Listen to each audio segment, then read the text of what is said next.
루스는 부르주아 경제에 대한 강력한 통제를 주장하였다. 화폐를 통해 현재의 부뿐만 아니라 미래의 부까지도 소유하게 된 부자들은 불평등을 악화시켜 사회를 위기로 몰아넣기 때문이다.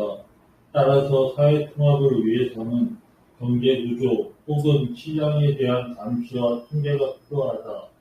다만 루소에 따르면 정치가 경제를 근본적으로 변혁시키는 것이 아니라 경제의 공패를 완화하는 보완적인 역할만 하게 된다. 이 정치가 자본주의 체제 자체를 바꾸는 것이 아니라 자본주의 체제에 나타나는 병폐를 보완하는 역할만 해야 된다, 이런 뜻이죠. 그래서 이러한 통제 정책이죠. 로베스피에르가 계승됐다 그랬죠? 로베스피에르가 그러한 역할들을 쭉 했다 그랬어요. 반면 바베프는 사회재산권 자체를 폐지를 주장을 했고, 사회재산권을 폐지를 해서 경제적 공동체적 공산주의 사회를 만들어줘. 그걸 만들기 위해서는 어때? 자본가들이 반대를 하니까 무장봉기를 통해서 이 자본가들의 국가를 전복해야 된다는 거죠. 이렇게. 그래서 바베프의 사상은 이러한 공산주의 사상은 좀 더 마르크스에 가까이 간 거예요. 그래서 바베프가 루소와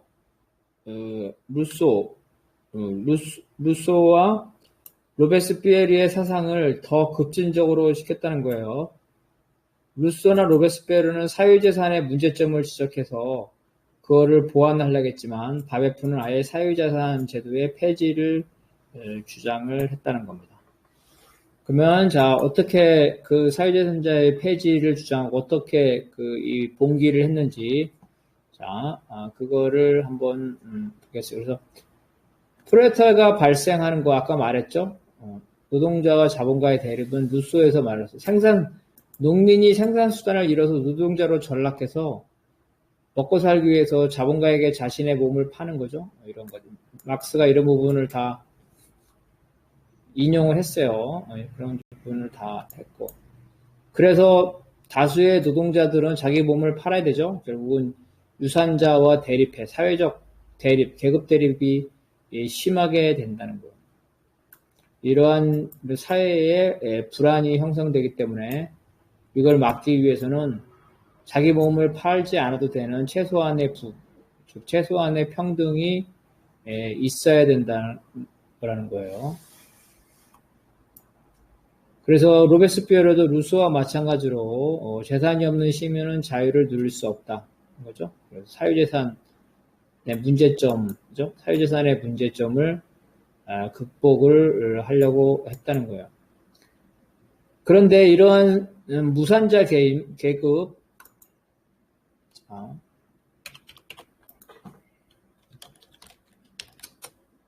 무산자는 프랑스 대혁명 때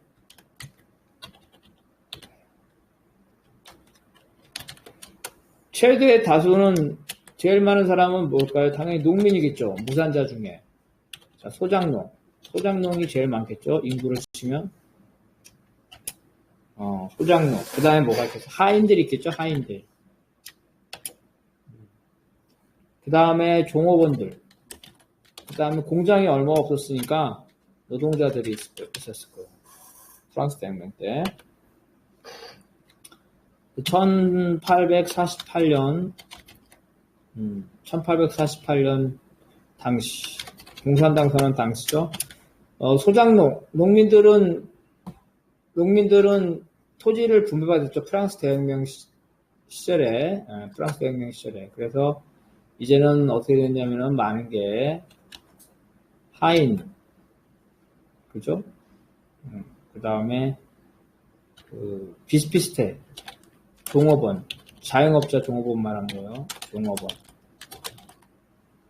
그리고 노동자, 이렇게 비슷비슷하시죠. 그러다가 1900년대 때, 1900년, 그죠? 1900년에 들어서 어떻게 이제 노동자가 가장 많고, 그죠? 그 다음에 자영업자, 종업원, 그 다음에 하인은 이제 가사죠, 가사. 간의 하인이죠. 이렇게 바뀌게 되는 거예요. 무산자라는 개념이. 그래서 프랑스 대혁명 때 이런 거였는데, 바베프 시절에부터 이 노동자를 중시했다는 거예요, 노동자. 그러면서 바베프에도 노동자를 지났고, 1848년 마르크스 시대에 와서는 이러한 무산자 중에서 바로 노동자가 무산자를 대표하게 됐다는 거예요. 그래서 무산자의 개념이 처음에는 이렇게 다양했지만 갈수록 노동자로 대표되는 계급이 됐다는 겁니다. 자, 그 다음 이거 한번 읽어봅시다. 산업화는 급진적인 부르주아인 파리 제3계급 의원들과 파리 민중, 즉 상크로트의 결합이다.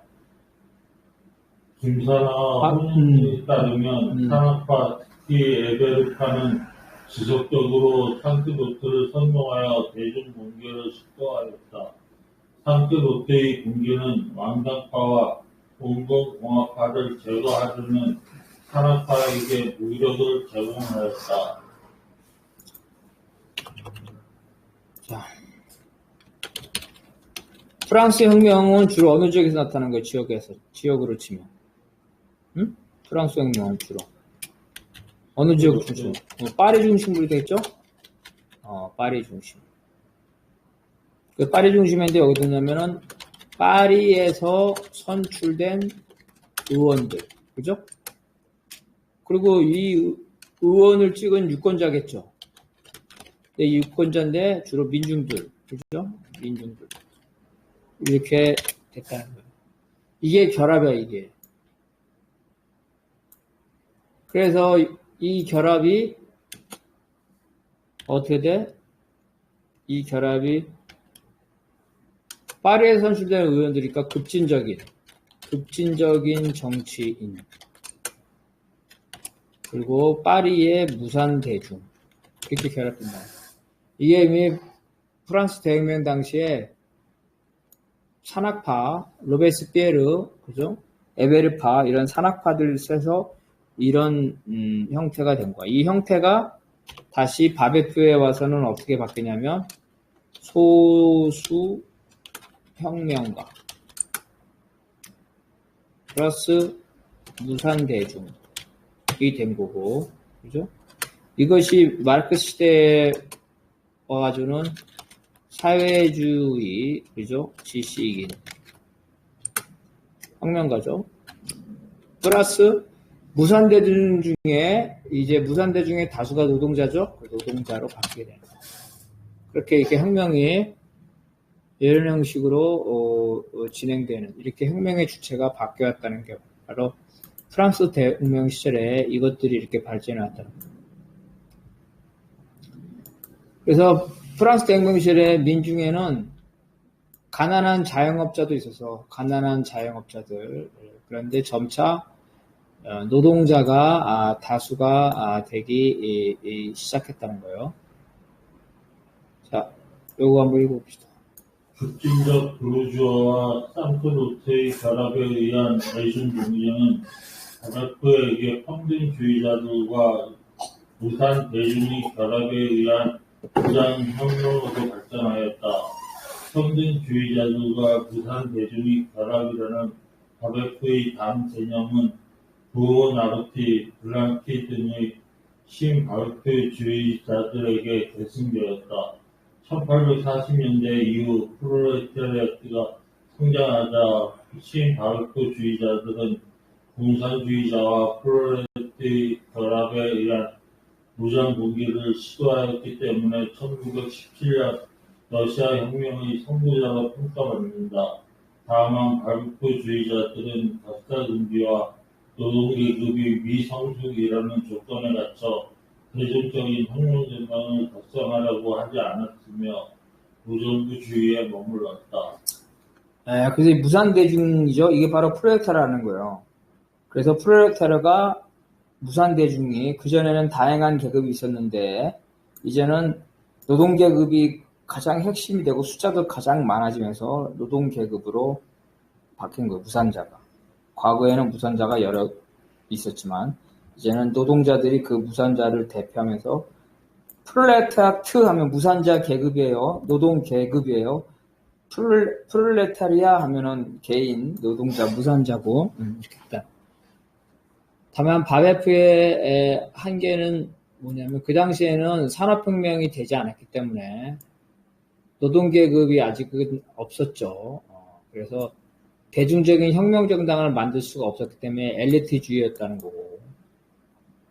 그 다음에 정부, 부르주아 국가에 대해서 반발이 심해가지고 부르주아 국가를 타도한 다음에 노동자 국가를 만들어야 한다는 개념이 없었어요. 노동자 국가라는 개념이 없다. 단지 그 대신 뭐 있냐면 과도기적으로 어때? 혁명적인 소수 그룹이 독재를 하는 거야. 국가 자체는 완전히 폐지하고 혁명 직후에 다만 과도기로 혁명적인 소수 그룹이 독재를 하는 거야. 이 바로 혁명적인 소수 그룹의 독재가 뭘로 바뀌어? 프롤레타 독재로 바뀌어.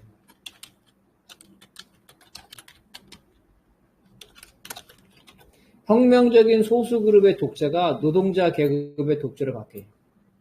프롤레타 독재는 바로 여기서 나온 거예요. 그러니까 마르크스가 말한 여러 가지 혁명 개념이 마르크스가 지어낸 말이 아니야. 다 선배들의 것들을 받아들여서 발전시킨 거라는 거예요. 그래서 마르크스의 프롤레타리아급의 독재가 바로 이러한 소수적인 혁명 그룹. 그럼 소수적인 혁명 그룹은 누가 젊은 생각하냐? 바로 루소에서 시작합니다. 루소. 이 소수적인 혁명 그룹은 루소에게는 사회주의자가 아니라 청렴결백한 덕치.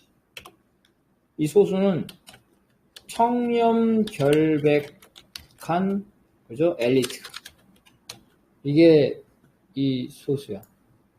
그래서 그걸 덕치라고 그래. 청렴결백한 엘리트에 의한 덕치.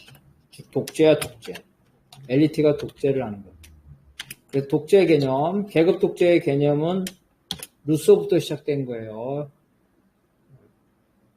아직 민중들이 똑똑하지 못하기 때문에 당분간 과도기적으로 청렴결백한 엘리트들에 의해서 독재, 그걸 덕치라고 해요. 그거를 해야 된다. 일반 의지라고 해요. 일반 의지의 관철. 이성적인 이런 엘리트와 그한 관철을 해야 된다는 거죠. 그러고 나서 이제 민중들에게 민주주의를 훈육을 시킨다는 거예요. 로베스피에르도 루소와 마찬가지로 덕의 훈육이죠. 엘리트들이 독재와 공포 정치를 통해서 인민들에게 덕의 정치를 실현할 수 있도록 도와줘야 돼. 아직은 인민들이 똑똑하지 못하기 때문에. 자, 요거 한번 읽어봅시다. 특히 로베스피에르는 국내외 반혁명과의 전쟁, 공기주의자의 행동, 전시 경제 유지라는 현실적인 이유로 혁명 정부의 독재가 필요하다고 보았다. 하지만 조레스에 따르면 로베스피에르의 덕의 정치는 명예로운 군군을 미화하고 부자들의 관용을 낙관하면서 도덕적 평등이 사회적 불평등을 치유할 것이라는 기대에서 벗어나지 못하였다. 루소와 로베스가 생각한 거는 자본주의 제도 자체를 폐기하는 것이 아니라, 그죠? 자본주의가 잘 돌아가게, 자본주의의 문제점을 보완하는 거예요. 그래서, 그러려면 아주 도덕적인 사람, 이 도덕적인 사람들이 이러한 사회적 불평등을 치유해야 된다. 이렇게 생각했다는 거예요. 여기서 이제 플레타 독재가 나오는데, 또 여기서 문제점이 나와. 자, 봐봐요. 노동계급의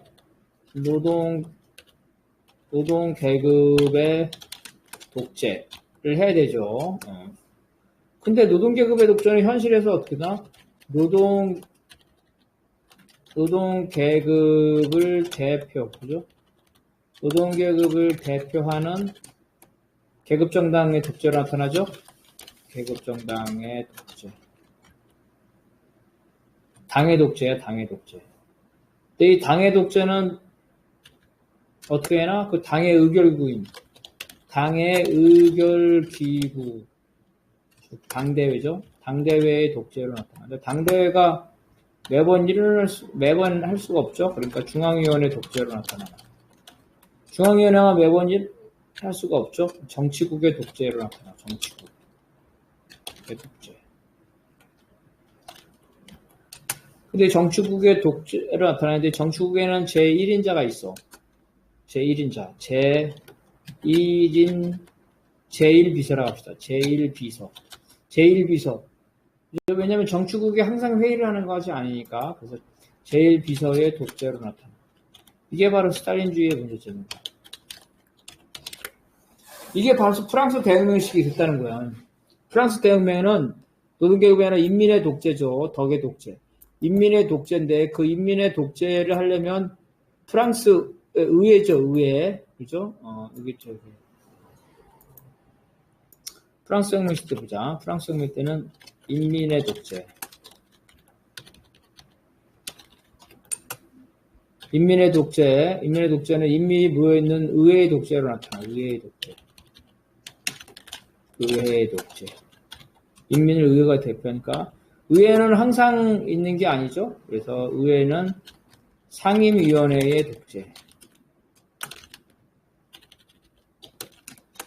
독재로 나타나. 근데 상임위원회에서도 그 중에 보면은 제1비서, 로베스피에르의 독재로 나타나.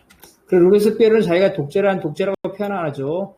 내가 한 이 결정은 상임위원회를 대변하는 거고, 이 상임위원회는 프랑스 의회를 대변하는 거고, 프랑스 의회는 인민을 대변하는 거. 그래서 로베스피에르는 인민의 이름으로 독재를 하는 거. 이게 바로 스탈린주의의 문제점입니다.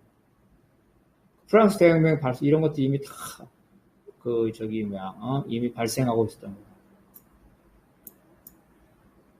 자, 프랑스 대혁명 당시 루소의 일각의지 실현, 즉 인민의 독재는 산업화가 주도하는 국민공회의 이름 아래 로베스피에르가 주도하는 공안위원회에 의해 시행되었다. 로베스피에르에 따르면 전시 상태의 혁명정부는 당면한 위험이 시각적 변화되므로 선량한 시민들을 보호하기 위해 평상시보다 더 강력하고 신속한 특단의 조치를 할 수 있다. 그래서 회의가 매번 되는 게 아니니까 총회가 매번 되는 상설위원회, 공안위원회, 그 중에서도 공안위원회 위원장 대표인 로베스피에르가 결정을 해서 하게 되는 거죠. 이러한 문제점이 생기게 되는 거죠. 자, 그 다음. 공안위원회는 파리 출신의 의원들과 파리 상실로트들이 전략적으로 연대하는 방식으로 운영되었다. 이 때문에 국민공회의 지도자들은 국민공회의 독재가 산업화가 지배하는 파리 국민의 독재로 변질되었다고 비난하였다. 네. 아까 말했죠. 파리에서 당선된 급진적인 의원들이 주장을 해. 야, 저기 있잖아, 홍길동 자식이 재산을 너무 갖고 있습니다. 국회에서 그런 발언을 해. 그러면은 이 의원을 선출해준 그 유권자들이 국회 앞에서 데모를 하는 거야. 야, 저기 홍길동 이 자식 처벌하라. 반혁명이다. 이렇게 데모를 하는 거야. 그러면 거기에 따라서 국회에서 결정해가지고 홍길동을 체포해서 재산을 몰수하는 이런 방식으로 진행했다는 거야. 그래서 국민공회의 독재가 그 의회를 장악한 독재죠. 그 의회는 여기서 파리꼼이 뭐냐면 파리꼼이라는 데서 선출된 사람들을 말하는 거예요. 파리시에서 당선된 의원들이죠. 이 의원들이 결국은 국민공회, 그죠? 국회 전체를 장악하고 있다는 겁니다. 자, 요거 한번 읽어봅시다. 바베트에 따르면 혁명 이후 가도적으로 무산 대중의 독재가 불가피하고 그러한 독재는 현실에서 비밀 통제적 정부, 즉 소수의 혁명 지도부의 독재로 나타난다. 바베크에 따르면 이러한 공산주의 혁명을 완수할 수 있는 인물은 로베스피에로와 같이 덕을 갖춘 고결한 엘리트들이다. 그렇죠. 혁명이 일어났어. 그러면 중앙 권력만 타도했죠. 아직 지방이라든지 곳곳에 혁명 과제가 되게 많어. 그래서 이러한 반혁명 세력들을 타도를 해야 되죠. 그러기 위해서는 독재가 필요하죠. 왜냐면 반혁명 세력하고 무슨 다수결을 하고 그럴 수는 없잖아요. 반혁명 세력하고는 타협할 수가 없으니까 독재가 신속하게 그들을 제거를 해야 돼요. 그래서 독재가 필요해. 무산대중의 독재. 그래서 무산대중의 독재인데, 근데 무산대중이라는 이러한 집단이 실제로 독재를 할 수 없기 때문에 이들의 이익을 대변하는 비밀 조직, 비밀 정부죠. 비밀 총재 정부, 즉 소수 혁명 지도부의 독재로 나타난다는 거예요. 그 사람, 독재한 사람 누구냐? 로베스피에로와 같이 덕을 가진 고결한 엘리트라는 거죠. 예, 이런 형태로 이러한 것들이 부어나로트 블랑키로부터 이어져 왔다는 거예요. 그래서 블랑키 1848년 2월 혁명의 경험을 토대로 해서 파리 독재를 이제 과도기적 독재를 했다는 거죠. 이런 것들. 그 독재를 통해서 자본주의 잔재를 청산하고 종교를 세속화, 무상교육, 사회주의 공산주의 정책을 하고 노동자 아소시용, 공산주의 공동체를 건설한다는 거죠. 이런 것들을 하게 된다는 거예요. 자, 여기 한번 읽어봅시다. 이러한 소수 지도부의 독재라는 개념은 센치모, 바쿠닌, 프루동에게 계승되었다. 의인 동맹 내에서 마르크스와 경쟁 관계에 있던 바이틀링은 혁명 직후 부르주아에게 최후의 일격을 가하는 소수 혁명가들의 가족적 독재를 주장하였다. 그래서 마르크스가 바로 이러한 선배들의 주장들을 받아들여서 프롤레타리아 독재를 했다는 거예요. 차이점은 뭐라 그랬어요? 차이점은 소수 엘리트의 독재를 선배들이 주장했는데 마르크스는 그것이 아니라 노동계급의 독재를 주장했대죠. 노동계급의 독재. 이것마저도 바베프한테 영향을 받았죠. 바베프는 무산대중의 독재를 주장했죠. 무산대중의 독재를. 그래서 프롤레타리아 독재라는 개념도 마르크스가 만들어낸 게 아니라 이같이 프랑스 대혁명 시절에 나왔던 것들을 마르크스가 발전시킨 거라고 볼 수가 있겠습니다. 자, 오늘은 여기까지 하고, 자, 혹시 온라인에 들은 분들 여기까지 할 건데, 의견이나 질문 있으면 얘기해 주세요.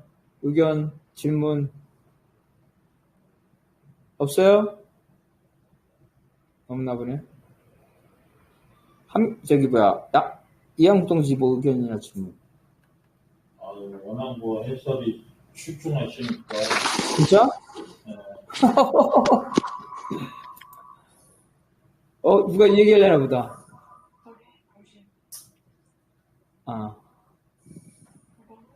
함기란 동지 의견 없어? 질문? 하울링 생긴다. 그래, 하울링 생기니까, 자, 오늘 우리 이창률 동지 혹시 의견이나 질문 있어요? 없습니다. 예, 그래, 알겠습니다. 그러면 오늘 여기까지 하고 다음 주에 또 뵙겠습니다. 수고하셨습니다. 고생했습니다. 네, 하울링 생긴다, 하울링. 휴대폰 켜놨나봐. 자, 문 닫습니다.